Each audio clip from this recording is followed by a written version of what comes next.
दोस्तों की हाल चाल ने जनाब तुसी देखते पे हो अपना देश पंजाब टीवी ते मैं थोड़ा मेजबान मुहम्मद रदीम खरल।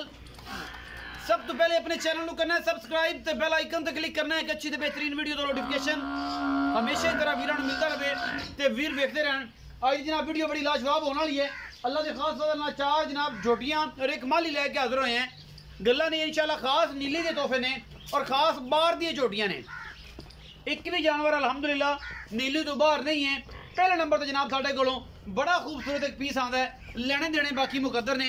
यह जनाब झोटी की बूथी और झोटी का सिर चेक करना है। बिल्ली अख कतरी कतरी झोटी नूं सिर खास नीली दी मत्थे तू बोली और मुंह धोंदी है या चौगी है।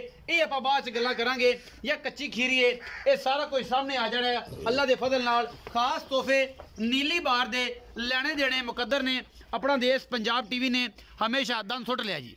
अजे दोंदी भी नहीं हुई, हाँ जी अजे दोंदी भी नहीं हुई। बड़ी खूबसूरत झोटी खास नीली दी चरण वाली बाहर दे विच माशाअल्लाह और जनाब बिल्कुल मूत्र चलण नूं तैयार है। कट्टा इहदे पिछे जनाब और जनाब ये सारा कुछ अपना देश पंजाब टीवी की जीनत है। कच्च दी हड्डियां दी बनी हुई है। यह जनाब उधर ने इंशाल्लाह थणियां बड़ियां वंडां ते और बड़ा खूबसूरत यह जिहड़ी चीज़ है ना इंशाल्लाह उधर बड़े सो इस झोटी दे विच और झोटी वजन इंशाल्लाह 4 मन वटते पे है। बाकी जनाब किते भी नहीं जाती। अल्लाह के फजल नाल 4 मन की जनाब ये झोटी है और सैमिनेशन वास्ते बिल्कुल तैयार है। अल्लाह के खास फजल नाल झोटी नंबर 2 ते जावांगे जी।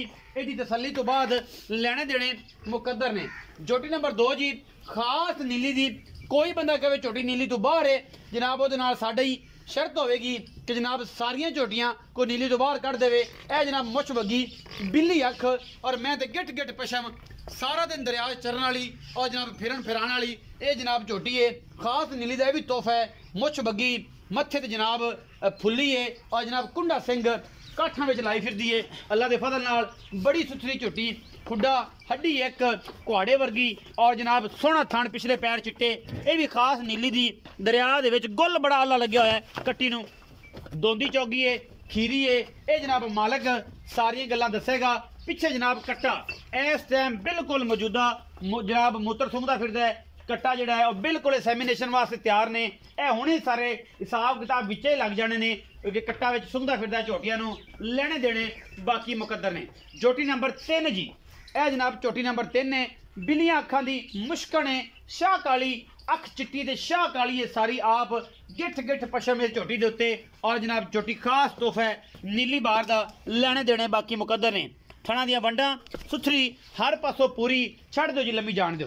अल्लाह के फजल नाल वजन 4 मन तो प्लस इंशाल्लाह घट नहीं। और खास गल कि नीली तो बाहर नहीं होते तो बाहर नहीं इंशाल्लाह होते दे तोहफे और होते दियां जनाब झोटियां खास तल दियां दरिया दियां असी जनाब झोटी नंबर 3-4 पे जा रहे हैं। झोटी नंबर 4 है जी।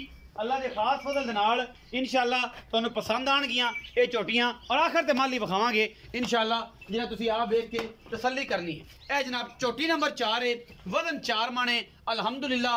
अल्लाह के खास फजल नाल कतरी कतरी काठा सिर अख एक चिट्टी है एक काली है मुछ बगी है मत्थे तो जजी मुंह किवें जी मुंह दोंदी है मुंह च 2 दंद है। इन्हां च दोंदियां किन्नियां चौगियां ते खीरियां किन्नियां? एक दोंदी एक चौगी एक बाकी खीरियां ने। बाकी खीरियां ने। ए दोंदी है ते चौगी केड़ी है? हां मुछ बगी। ए मुछ बगी चौगी है बाकी दोवें खीरियां ने। कट्टा भी खीरा है कच्चा खीरा। इहनूं छड्डो जी लम्मा तसल्ली करान दिओ जी।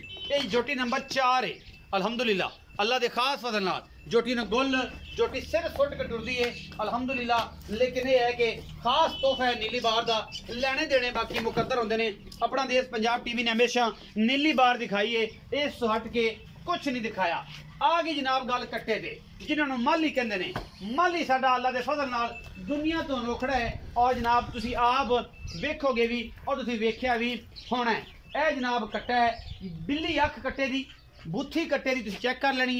एक गिठ दी सिर अई है कतरी कतरी ए जनाब तुहाडे सामने और मत्थे ते हल्की जी फुल्ली है। इनू काला भी किया जा सकता लेकिन कम सीधे सीधे करने ने। ए दा वाल ने ये जनाब ये चिट्टे ने और इन्हें चिट्टे सारी उम्र रखने ने।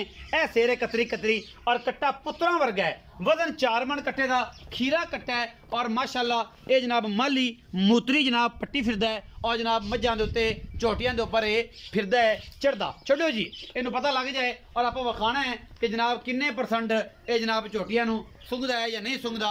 ये सारा कुछ तुहाडे सामने आ जाएगा। कट्टा माली बड़ा खूबसूरत, बड़े सुथरे सोहने पैर इस माली दे। ये जनाब बड़ा आउट क्लास पीस है, खास नीली दा। और जनाब सारा ही तोहफे ने अज, इंशाल्लाह अज तोहफे ने। और तोहफे हमेशा अपना इन नजर मराया जरा झोटियां अपने देश पंजाब टीवी ते हमेशा की तरह कोशिशां ते काविशां नीली ते तोल के नहीं मिलता माल। हमेशा मैं कहना कि नीली का माल नस्ल ते मिलता है, जात ते मिलता है, ब्लड लाइन ते मिलता है। और जनाब झोटियां साड़ियां नीली तो बाहर होन, कोई दोस्त भी गल करे कि झोटियां नीली तो बाहर ने, असं जनाब ताबेदार होवांगे, जवाब दे देगा ये भी। और इंशाल्लाह असी भी जवाब देवांगे जेड़ा बेली साडा ये झोटियां का काम कर रहा है। बाकी असी जनाब इंशाल्लाह कोशिश और काविश है नीली ते, इस तो अलावा असी कुछ नहीं कर सकते। ए जनाब कट्टा दुनिया का अनोखा इंशाल्लाह माली बनेगा, सिर इन्हें इत्थे रख जाना है। और इंशाल्लाह सुथरा हैड है कि रह रब दा ना। बाकी हर चीज़ मुकदरा बाज, और जनाब हर चीज़ मुकदरा ना मिलती है, बाज मुकदरा कुछ नहीं होंदा। ए माली बड़ा पुत्रा वर्गा है, अल्लाह के फजल नाल तुसीं वेखदे पै जे। बाकी हमेशा हर चीज़ मुकदरा नाल ही मिलती है। ए तुहाडे सामने खड़ा है, ये अगर पसंद आ जाए, गल्लां पसंद आ जान, मुहब्बतां पसंद आ जान, वीडियो नूं लाइक शेयर जरूर करना जे। असीं कम करने हैं इंशाल्लाह, और कम करके विखाने हैं। इत्थे सद लेना है जनाब रखा जी नूं। आओ जी भाईजान, अस्सलाम वालेकुम जी। वालेकुम सलाम। रखा जी की हाल चाल? अल्हम्दुलिल्लाह ठीक। अल्लाह दे खास फजल है कि ये बंदा जो माल लियांदा माल विक जांदा, पिछले भी विक गई हाँ जी विक अल्हम्दुलिल्लाह इंशाअल्लाह अल्लाह दा फजल नाल। हाँ जी। अच्छा माल विक जांदा है, एक रह गई या वो कोई गल नहीं, बाकी तीन विक गई, एक रह गई, वो एक अलग बैठे ने। हाँ जी बाकी विक गई, पिछले भी विक गई। सारा माल विक माल सवाला मुल करदा है, और अल्हम्दुलिल्लाह माल टिकटा नाल विक जांदा ਨਾਲ है। ਆਪਣਾ ਪਿਓਰ ਤੋਂ ਹੋਤੇ ਤੇ ਤਾਲ ਦਾ ਹੁੰਦਾ ਹੈ, ਨੀਲੀ ਦਾ। नीली दा हुंदा है। ਹਾਂਜੀ अच्छा ਆ ਡੰਗਰ ਪੰਜ ਪਾਏ ਨੇ, ਹਾਂਜੀ। ਕੋਈ ਬੰਦਾ ਹੁੱਤ ਚ ਬਾਹਰ ਕੱਢ ਦੇਵੇ, ਸਹੀ। ਪੰਜ ਤੇ ਪੰਜ ਇਨਾਮ ਨਾ ਪੰਜ ਹੋਰ ਇਨਾਮ ਕਰ ਦੇ ਸੋ। पांच नाम कर इनाम कर। ये जनाब चैलेंज है। चैलेंज अच्छा ये दसो रखा भाई कि इन्हां विचों पहले नंबर वाली झोटी ऐ सी, हाँ जी। ये अजे एक दंद सुट्टिया ਹਾਂ है, ਇੱਕਦਮ ਸੁੱਟ ਦਿੱਤਾ। ये मतलब दोंदी भी नहीं हुई। ਹਾਂਜੀ दूजे नंबर वाली ऐ सी, ਹਾਂ ਦੂਸਰੇ ਨੰਬਰ ਆ ਮੁੱਛ। दूजे नंबर ऐ सी, ये चौगी ਇਹ है, ਚੌਕੀ ਦਾ ਚੌਕ ਦੇ ਕੱਢੀ ਸੀ चौगी है। ਹਾਂਜੀ अच्छा तीसरे नंबर ते ओ काली मुश्कल काली, सी, हाँ ओ जी। खीरी है, ਕੱਚੀ ਖੀਰੀ। कच्ची खीरी है। कच्ची खीरी। और जी मुछ बगी वाली 4 नंबर ते हाँ जी। जिंदी एक चिट्टी एक काली काली है। है। अच्छा ओ दोंदी है, ਉਹ ਦੋਂਦੀ ਹੈ। ओ दोंदी है। हाँ जी। अच्छा ए कच्चा खीरा है, ਇਹ ਤਾਂ ਪੁੱਤਰ ਹੈ ਜੀ ਕੱਚਾ। ये तो पुत्रा वर्गा ਹਾਂਜੀ। पुत्र है हाँ ते जी। कच्चा खीरा पुत्रा वर्गा है माशाल्लाह। ਜਿਹੜਾ ਸਮਝਦਾ बड़ा- ਹੈ ਉਸ ਤੋਂ ਪਹਿਲੇ ਦਿਨ ਪੁੱਛਣਾ ਹੀ ਨਹੀਂ ਵੀ ਕਿੰਨੇ ਦੇ ਵੇਚਣਾ ਹੈ ਤੂੰ, किन्ने दा ਕਿੰਨੇ बेचना ਦਾ ਦੇਣਾ ਹੈ। होगी गल। अच्छा भाई प्यार और मुहब्बत दे नाल जेहड़ी चार जोड़ियां ना इको पुट्ठे च मुल कर दे, लाड प्यार नाल एवें थोड़ा जिहा प्यार रख के करी, ज्यादा ना करी। 1,35,000 ਪਾ ਦੇ। 1,35,000 ਦੇ ਬਾਅਦ ਵਜ਼ਨ 4 ਮਣ ਹੈ। 4 ਮਣ ਤੋਂ ਬਾਰੀ 4.5 ਸਵਾ 4 ਪੌਣੇ 5 ਮਣ ਜੋਟੀਆਂ ਨੇ। जोटियां ने ਇਨਸ਼ਾਅੱਲਾ ਇਹ 15-20 ਦੇ ਨਵੇਂ ਦੋ ਬਣਾ ਲਈ इंशाल्लाह, हाँ जी। क्योंकि कट्टा दे मगर फिरदा है। मगर फिरदा और है। जनाब बॉल टुटी जांदे ने, मूत्री वो भी पट्टी फिरदा है। इंशाल्लाह मजा करन लग पेगा और महीने डेढ़ महीने। हाँ जी। अच्छा ए जेड़ा पुत्रा नंगा तेरा मल ही हाँ है, जी। ए काले रंग दा, एदा मोहब्बत प्यार वाला मुल की है। ਇਹਦਾ ਪਿਆਰ ਮੁਹੱਬਤ ਕਰਦੇ 1,85,000 ਰੁਪਏ। 1,85,000 फाइनल। फाइनल। हाँ जी, रेट रेट- रेट लाड प्यार ਕੋ ਮਾੜਾ ਚੰਗਾ ਕਰ ਰੇਟ 2,20,000 ਆਂਦਾ। रेट दो भी है, लेकिन 1,85,000 मुल की है। हाँ जी। मोहब्बत प्यार हो जाएगा, कर ले। ये भी चाहत हो जाएगी, इंशाल्लाह प्यार हो जाएगा। करांगे। ये जनाब 1,35,000 ਦੇ ਬਾਅਦ ਜਨਾਬ ਇਹ ਕਟੀਆਂ ਨੇ, ਜੋਟੀਆਂ ਇਹਨਾਂ ਨੂੰ ਕਹਿਣਾ ਮੈਂ, ਕਟੀਆਂ ਨਹੀਂ ਨੇ ਜੋਟੀਆਂ ਨੇ। ਸਵਾ 4 ਮਣ 4 ਮਣ ਤੋਂ ਭਾਰੀਆਂ ਨੇ। ਖੀਰਾ ਮਲ ਲਈਏ, और जनाब एक ਵਿੱਚ दो खीरियां ने, एक दोंदी है एक चौगी है। और जनाब पीस अनमोल और खास नीली दे तोहफे लेके हाजिर होने हैं। अपना बहुत सारा ख्याल रखिया जे। मिलांगे अच्छी और बेहतरीन वीडियो के नाल। पाकिस्तान जिंदाबाद, पाक आर्मी हमेशा जिंदाबाद।